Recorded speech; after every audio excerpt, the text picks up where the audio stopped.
Banyak yang bilang hidup itu adil, tapi saya tidak setuju. Karena hidup seringkali menempatkan sebagian orang di sudut yang tak pernah mereka pilih. Ada yang tumbuh dengan perasaan asing, bahkan di tengah suara tawa. Hadir, tapi tidak benar-benar dianggap. Aku belajar diam lebih dulu, menyimpan cerita, dan menyebutnya kelelahan sebagai hal biasa. Ada hari ketika aku penuh cahaya, lalu tiba-tiba tenggelam tanpa sebab yang jelas. Orang-orang menyebutnya berlebihan, aku menyebutnya bertahan. Pengasingan tidak selalu tentang ditinggalkan. Kadang ia hadir sebagai ketidakmengertian, sebagai jarak yang diciptakan pelan-pelan. Dan disinilah kisah ini dimulai. Saya teringat ketika itu, tubuh saya terasa kaku, seolah tidak lagi sepenuhnya milik saya sendiri. Nafas menjadi pendek, pikiran berlari lebih cepat daripada kemampuan saya untuk mengendalikannya. Saya ingin menjelaskan apa yang terjadi, tapi kata-kata selalu kalah oleh kekacauan di dalam Aku tidak langsung tahu bahwa adikku sedang berjuang dengan bipolar dan depresi. Awalnya aku hanya merasa ada yang berbeda. Ada hari-hari ketika ia bersemangat, penuh rencana, hampir tidak tidur. Lalu tanpa aba-aba ia berubah menjadi sangat diam, menangis tanpa sebab, kehilangan minat pada hal-hal yang dulu ia sukai.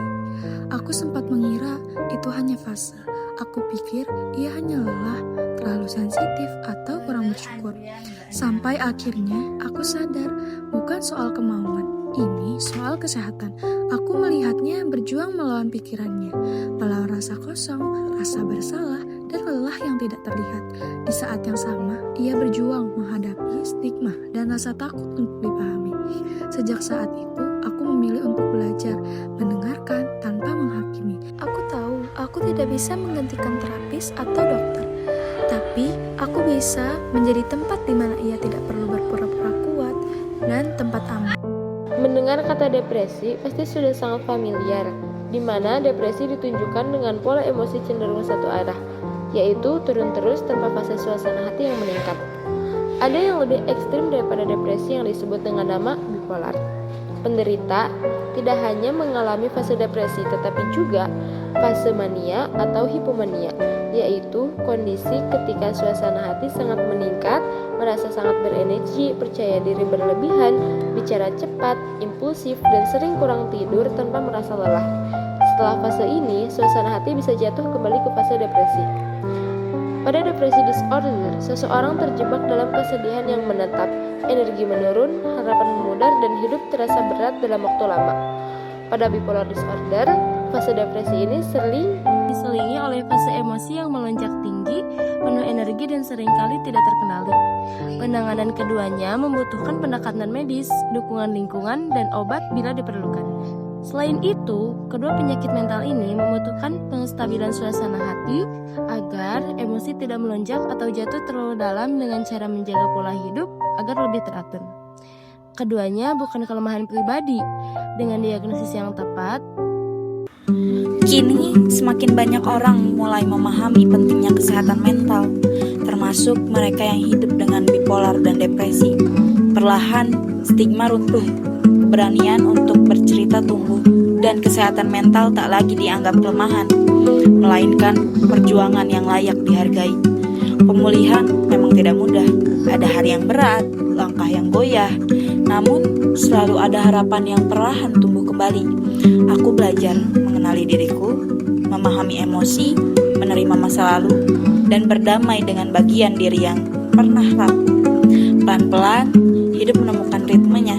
Aku bisa tertawa dengan jujur, bermimpi tanpa takut, dan menjalani hari dengan lebih tenang. Pemulihan bukan tentang menghapus luka, kan belajar hidup sehat bersama diri sendiri. Hari ini, aku tidak lagi sekedar bertahan. Aku melangkah dengan harapan.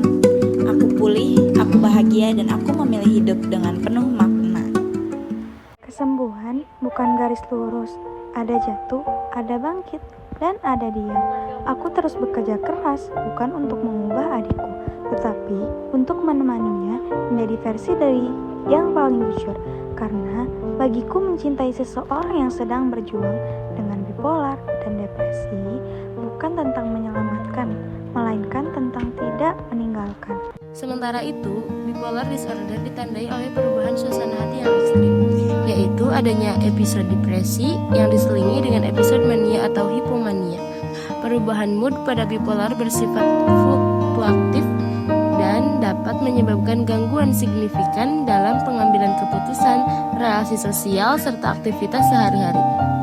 Kedua gangguan ini bukanlah kelemahan karakter, kurang iman atau akibat pengasingan sosial semata, melainkan kondisi medis dan psikologis yang dipengaruhi oleh faktor-faktor biologis, psikologis, dan lingkungan.